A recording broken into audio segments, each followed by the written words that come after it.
Puji Tuhan. Selamat pagi menjelang siang Bapak Ibu yang dikasihi Tuhan, baik yang di gereja maupun yang mengikuti live streaming. Berkat Tuhan kiranya turun dengan limpah kasih sayang Tuhan Yesus atas kita semua pagi ini. Dan saya masih menjurus kepada gereja yang sempurna, bagaimana kita belajar untuk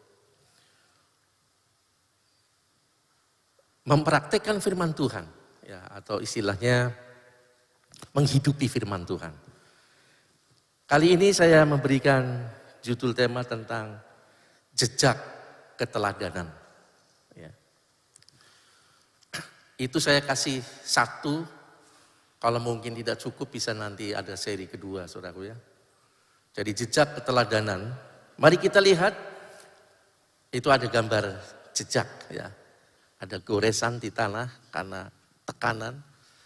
Jadi ada satu tanda jejak keteladanan yang diikuti jadi sesuai dengan tema kita. Mari kita lihat ayat pokok kita saudara. Di dalam 1 Timotius 4 ayat yang ke-12. Firman Tuhan berbunyi demikian. Jangan seorang pun menganggap engkau rendah karena engkau muda.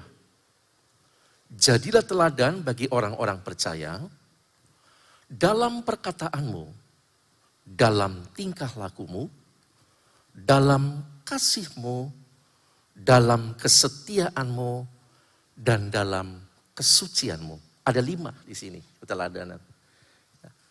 Nah, kenapa saya kasih judul jejak keteladanan? Karena ada teladan yang bisa diteladani hari itu, tetapi ada teladan yang lebih mengakar. Ada jejak yang harus diikutin. Mari kita lihat aja dulu ya ayatnya saudara. Pendahuluan. Kalau kita membaca jangan seorang pun menganggap engkau rendah karena engkau muda. Nah, dari kalimat karena engkau muda, apa yang ada di benak saudara? Orang muda, setuju saudara? Yang usianya masih muda, setuju? Nah kalau begini Pak, kami yang tua nggak cocok. Kalau ayatnya ini. Nah memang saudara, kalau di dalam bahasa Indonesia memang kalimatnya seperti apa adanya. Dan memang ayat ini ditujukan kepada anak muda yang namanya Timotius. Tetapi kalau kita melihat tujuan dari penulisan ayat yang sesungguhnya, artinya saudara, itu tidak untuk orang muda aja, tapi komplit buat kita semua. Nah, kata orang muda dalam bahasa aslinya ditulis neotes. Ini memiliki 3 pengertian, saudara. Ya. Yang pertama, orang yang jumlah usianya lebih sedikit dibanding orang lain.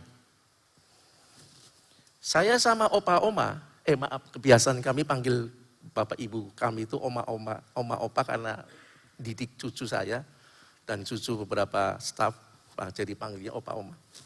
Saya lebih muda dari beliau, usianya lebih sedikit. Jadi saya masuk. Di bawah saya ada yang lebih muda lagi, saudara juga masuk. Di bawahnya saudara ada yang lebih muda lagi, ya itu termasuk. Itu neotes. Ya. Lalu yang kedua, pemain baru atau orang yang baru dalam komunitas.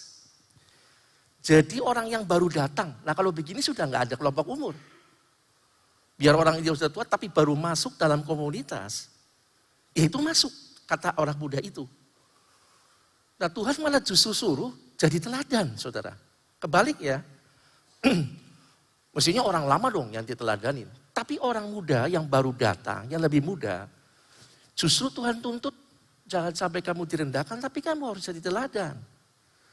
Ya. Nah bagaimana nanti kita jadi teladannya, kita akan lanjut dulu. Ini yang kedua, yang ketiga. Neotes itu artinya orang-orang yang sedang mengalami proses regenerasi. Orang yang jadi diproses untuk menjadi penerus ke depannya. Ini gak lagi bicara soal orang kelompok umur. Ya. Tapi orang yang nanti akan meneruskan. Tapi kata regenerasi memang sebetulnya kepada yang lebih muda. lebih muda pengalamannya juga bisa. Jadi ayat ini tidak untuk anak muda saja, tapi untuk semua. Kalau lihat dari arti kata neotes. Nah, kita lihat kalimat yang pertama, saudara. Ya, bisa dilanjut. Kalimat pertama adalah, jangan seorang pun menganggap engkau rendah. Nah, kata rendah itu digunakan dalam bahasa aslinya ditulis proneo. Rendah ditulis dalam kata proneo memiliki arti, saudara, ditantang atau dilawan. Yang kedua, tidak akan dipikirkan. Setelah saya pikirkan betul, dalam saudaraku, bayangkan. Jika ada seorang bapak yang gak dihargai sama anaknya, saudara. Karena gak ada yang dilihat dari jejak yang perlu diteladani.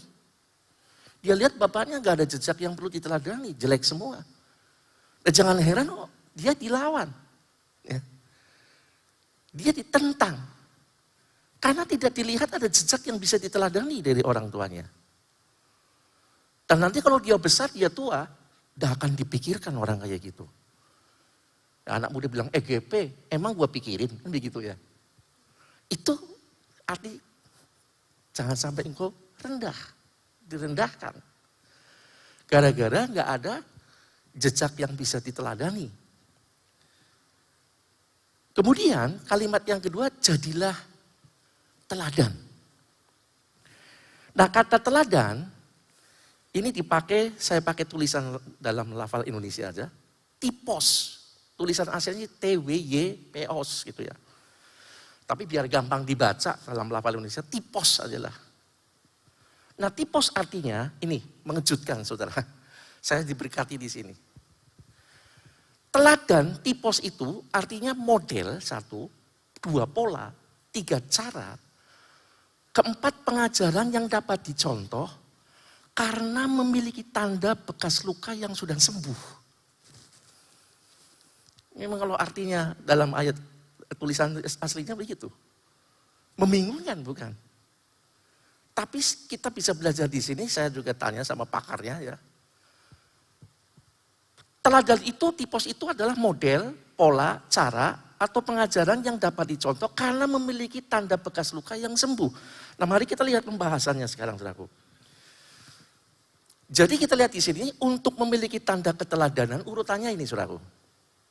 Luka dulu, pernah luka, pengalaman yang bisa buat dia luka, kemudian sembuh, dari sembuh itu ada memiliki bekas tanda luka.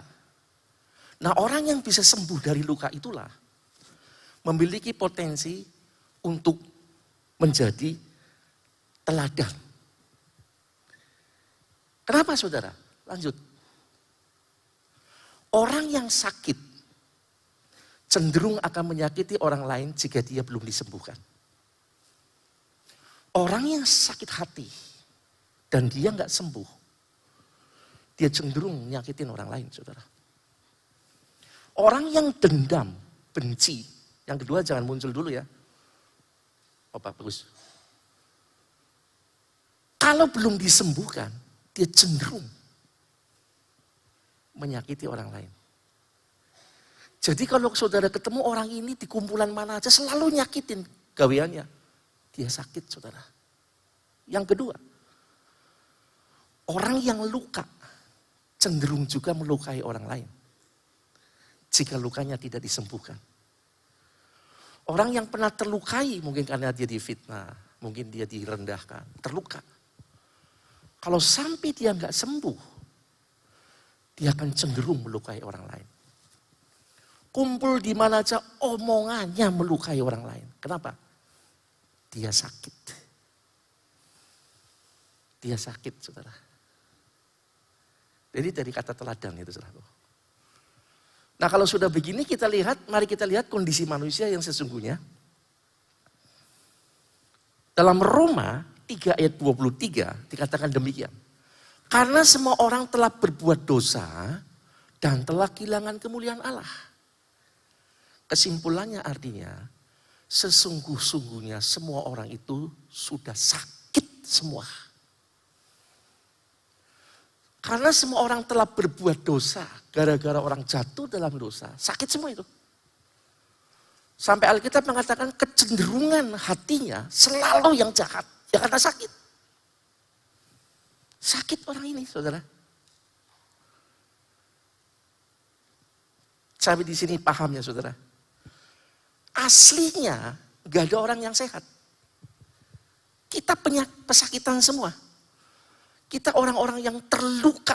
Ya karena perbuatan sendiri, karena dosa. Nah bagaimana saudaraku yang Tuhan kasih? Puji Tuhan. Secara keseluruhan, Yesus sudah mengatasi penyakit dosa lewat penebusan di kayu salib. Secara keseluruhan, global. Kita ditebus. Kita disembuhkan dari penyakit dosa itu. Tetapi, ini ada tetapinya. Dalam area kehidupan pribadi, selanjutnya maksudnya. Setelah kita diampuni, disembuhkan, selanjutnya dalam kehidupan kita pribadi. Kita harus mengejar kesembuhan dari tabiat kedagingan yang melukai kita. Paham ya saudara? Ketika kita sudah diampuni, lahir baru, kita kan berkomunitas sama orang lain. Kemudian saudara menjadi sakit karena dilukai orang lain. Sakit. Sakit. Sakitnya di sini. Kenapa orang gak mau ngomong, gak mau ketemu dengan seseorang? Sakit dia. Sakit. Dan ini bahaya saudara. Kembali jangan berbicara dulu gereja yang nanti dipilih, disempurnakan. Kalau orang ini sedang sakit. Ketika saya berpikir begini, saya coba ke dalam hati saya, wah lu jangan-jangan saya masih begini nih. Lihat orang kan nyetil uang gue, kelihatan sih kita, tapi kemudian sakit. Ya. Jadi kelihatan di sini ternyata. Luar biasa firman Tuhan. Akan kelihatan, nih orang sehat atau sakit kelihatan. Meskipun gak ngomong. Orang sini bilang, ini orang selalu ngeciongi. Ya, ngeciongi apa artinya ya? Tuh, apa ya? Ngeciongi ini, apa sih? Saya jadi lupa. Selalu gak nyukain orang ini loh. Apa namanya? Sentimen ya. Kalau dia ngomong, dia ngeciongin. Bisa jadi dia sakit, ada luka dia. Lukanya gak sembuh. Nah Bapak Ibu, sebagai anak Tuhan, kita lanjut. Kita harus sembuh dari semua sakit dan luka batin. Sehingga sakit dan luka itu menjadi bekas luka. Dan sudah sembuh, kita mesti kejar kesembuhan saudara. Artinya begini saudara. Oke kita dilukai. Ya. Kita harus mengejar kesembuhan. Di dalam Tuhan Yesus. Sebagai penyembuh kita yang utama. Karena dialah yang menebus dosa kita. Tapi ada hal-hal yang melukai dari orang lain yang bisa menimbulkan kita jadi dosa. Kita yang harus kita kejar adalah kesembuhan rohani kita. Saya nggak mungkin kasih lihat, di kaki saya sebelah sini, itu ada bekas luka. Dulu saya waktu kecil nakal ya saudaraku. Kalau ngejar layangan sih tujuannya. Tapi begitu nggak dapat layangan, terus nengok ada mangga orang lain, saya senggetin saudara. Ya begitu saya dulu, ya ngaku aja. Terus waktu saya ambil, yang punya keluar, saya lari saudaraku. Saya loncat itu pagar duri. Itu loncat, ternyata ini nyantol di pagar. Cuat, saudaraku ya. Saya nggak rasa. Tapi kenapa perih, lalu kaki saya kok ada air, ternyata darah, saudaraku. Lukanya cukup dalam. Sebab ketika saya lihat ke pagar duri itu, daging saya ada di situ. Diobatin, saudaraku. Sampai kemudian jadi lekok. Bekas luka. Bekas luka itu kalau ditekan, nyet. Saya nggak rasa sakit, karena udah sembuh. Cuman bekas luka. Paham saudara? Ketika kita sembuh dari orang yang ngomong gak enak sama kita. Ketika kita dengar orang yang ngomong gak enak sama kita gak masalah. Kita gak rasa sakit. Karena kita sudah sembuh dari rasa sakit hati. Itu yang dimaksud. Kalau kita belum ditekan, teriak kita saudara. Ketika saudara direndahkan, saudara gak terima ini. Kurang ajar, balas. No. Kita harus atasi. Sembuh dulu. Jangan dendam, ampuni. Ketika sembuh ada bekas luka. Ketika kita ditekan lagi di tempat yang sama, direndahkan lagi, kita cuma tersenyum. Sudah gak sakit lagi. Karena itu bekas luka yang pernah kita alami. Paham di sini Bapak Ibu? Nah, orang yang punya bekas luka atau tanda kesembuhan ini memiliki potensi menjadi teladan yang kuat. Istilah kata bukan jarkoni, saudara. Bisa ngajar, tapi orang sang lakoni. Mulai ngerti, saudaraku ya. Saya juga mulai dicerahkan, oh begitu. Kata teladan itu ternyata enggak sederhana. Tante Broden saya ingat, Om Broden atau Tante Broden yang ngomong. Beliau berkata begini, khotbah yang betul-betul hidup adalah hasil dari pengalaman pribadi orang itu, kesaksian pribadi. Bukan dari kulak jare adolnean, bahasa Yunaninya begitu, yang ini Tegal. Lalu didol. Dan ini bisa menjadi koreksi kita bersama saudara. Dan ketika dicermati memang begitu, orang kok kayak gini sih ya. Puluhan tahun orang rubah-rubah, sakit ternyata saudaraku. Tapi saya pernah melihat seorang, saya di sekolah Alkitab angkatan 32, Om Tante udah jadi guru kami, jadi bapak ibu kami. Itu ada Om namanya Om Badubara. Saya ingat, orang Batak tapi lembut, lebih lembut dari orang Jawa saudaraku. Itu waktu habis pelajaran kalau nggak salah, saya turun. Dia lagi di marah-marah sama sesama murid. Omnya tuh tenang, ketawa. Saya yang nggak terima saudara. Kamu ngomong sama orang tua sembarangan. Saya Gideon sudahlah. Terus dia bawa biji bues waktu itu Pak Tamburian kalau nggak salah yang sekarang di Kuningan. Saya kenapa sih? Oh udah biasa Om begitu. Ternyata saya dengar beliau juga pernah sering dituding-tuding sama hamba Tuhan. Tapi beliau tenang. Kenapa? Karena beliau sudah sembuh dari sakit hati. Oh cuma bekas luka itu udah pernah. Senyum aja. Belakangan saya baru tahu itu anak yang murid yang dulu kurang ajar itu ternyata anaknya beliau. Saya jadi nggak ngerti anak dari mana itu. Ya. Sempat mau ribut sama saya suraku gara-gara saya belain orang tua. Guru kami, bapak kami. Ya. Diomongin yang kayaknya gak pantas. Ternyata beliau orangnya bisa tenang. Biasa. Itu sih masih kecil. Nah saya baru kenapa ada orang seperti itu. Karena dia punya bekas luka yang sembuh oleh firman Tuhan. Orang kayak gini punya potensi jadi teladan. Yang memiliki jejak yang betul-betul bisa diteladani. Haleluya. Nah sekarang bagaimana kita bisa sembuh dari luka?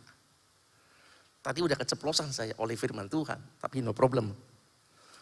Mari kita lihat di dalam Mazmur 119 ayat 107, Bapak Ibu. Firman Tuhan berbunyi demikian. Aku sangat tertindas, ya Tuhan. Hidupkanlah aku sesuai dengan firman-Mu. Aku sangat tertindas. Ini pemazmur. Ya Tuhan, hidupkanlah aku sesuai dengan firman-Mu. Nah kata tertindas, saya belajar ya. Dalam bahasa Ibrani ditulis ane. Tulisan Indonesia aja, ane. Artinya bukan artinya ya, kurang artinya sangat terluka, tertekan, depresi. Itu saudara.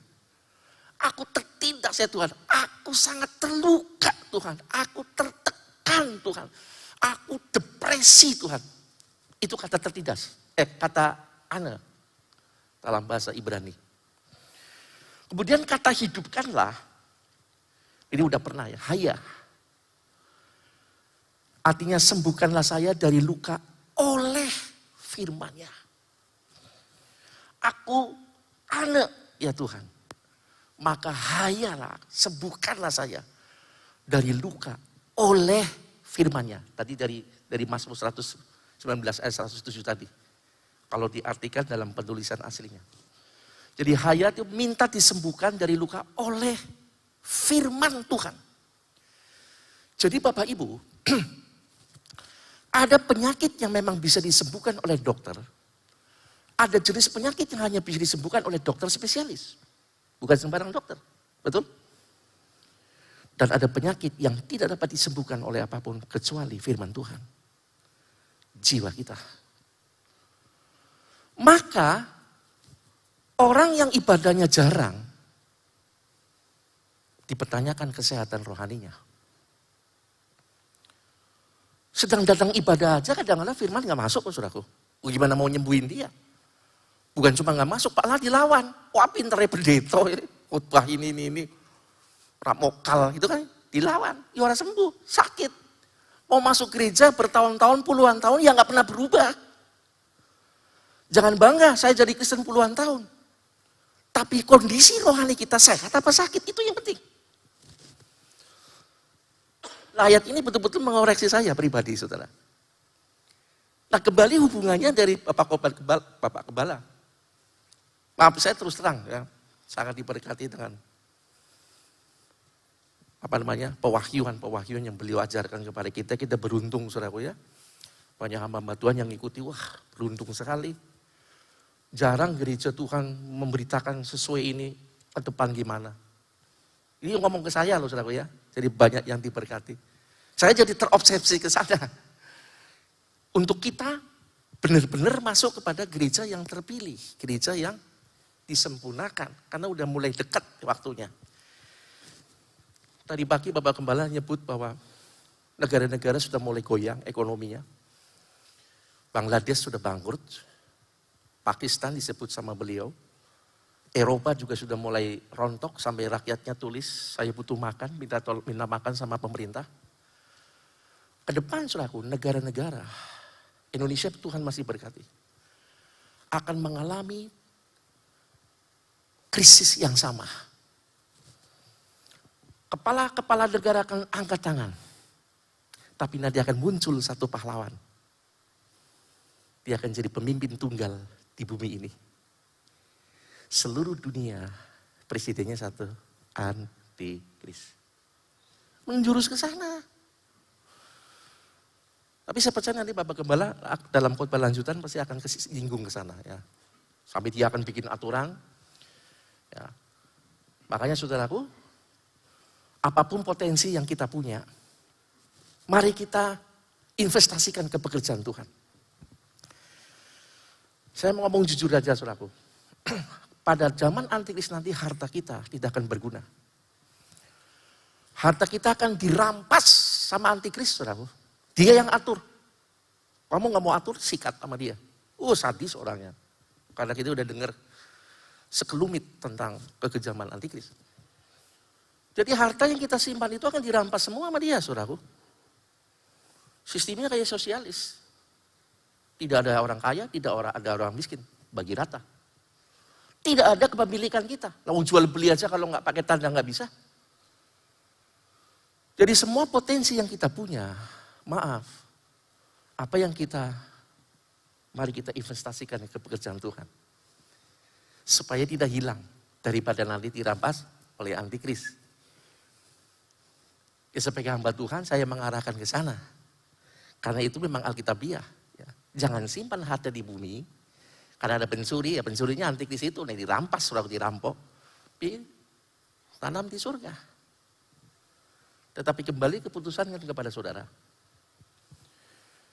Saya melihat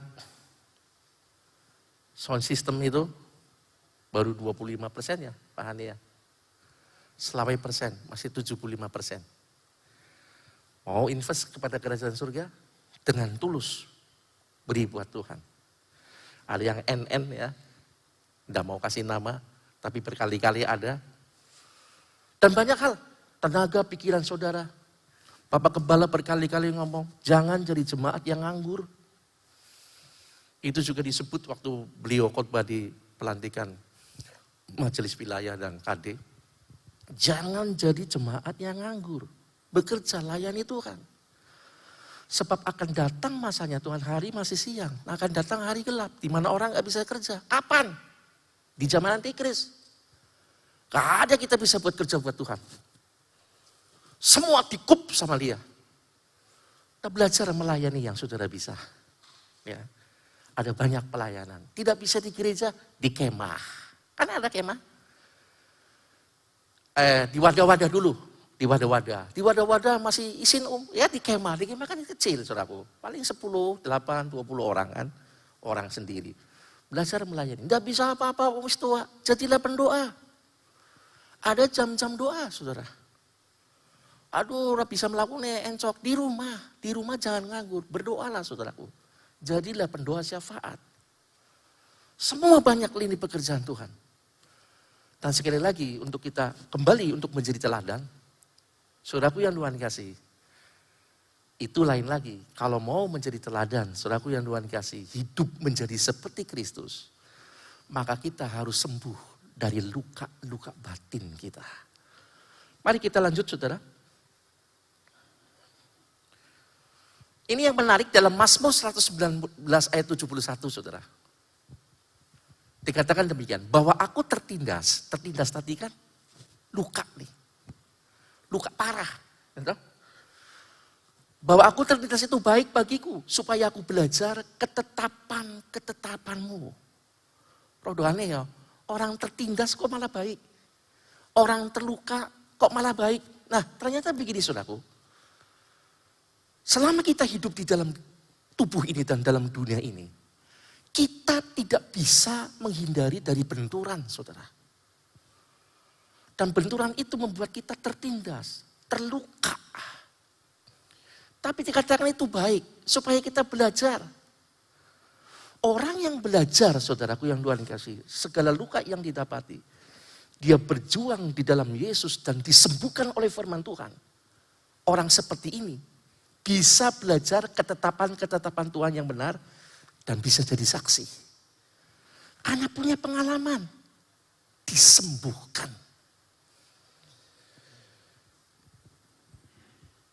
Saudara saya punya teman, punya tim kesaksian bagus saudara. Saya kenapa ibu-ibu ini dikumpulin? Oh ya ini ibu-ibu khusus untuk nanti kalau ke rumah sakit. Menginjil sambil bersaksi khusus untuk orang-orang kanker.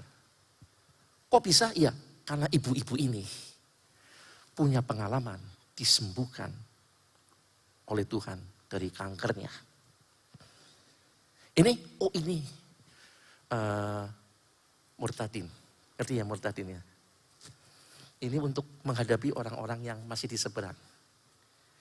Jadi mereka punya pengalaman-pengalaman, bekas-bekas luka yang pernah dialami dalam ujian hidup ini. Orang yang pernah mengalami kanker berjuang, berdoa sungguh-sungguh di dalam Tuhan lalu sembuh, akan lebih efektif daripada orang yang gak pernah kanker lalu cerita. Kamu setia sama Tuhan, berharap sama Tuhan. Pasti sembuh, betul gak salah. Tapi kalau yang ngomong pernah punya bekas luka alami seperti itu. Dia akan seperti apa? Ketetapan-ketetapan Tuhan itu mantap sekali dia bikin. Kenapa? Dia pengalaman. Orang yang bisa membawa orang luka hati supaya bisa mengampuni. Adalah orang yang punya pengalaman dia dilukai. Tapi disembuhkan oleh firman Tuhan. Dia pernah punya bekas luka. Orang ini bisa membimbing orang itu. Supaya bisa melepaskan pengampunan. Itu maksudnya jadi teladan. Jadi Bapak Ibu, orang yang dapat menjadi teladan. Ya selanjutnya ini terakhir kayaknya ya. Sampai di sini dulu. Supaya enggak Pak itu bisa disambung lagi. Orang yang dapat menjadi teladan adalah orang yang memiliki tanda bekas luka yang telah disembuhkan oleh firman Tuhan.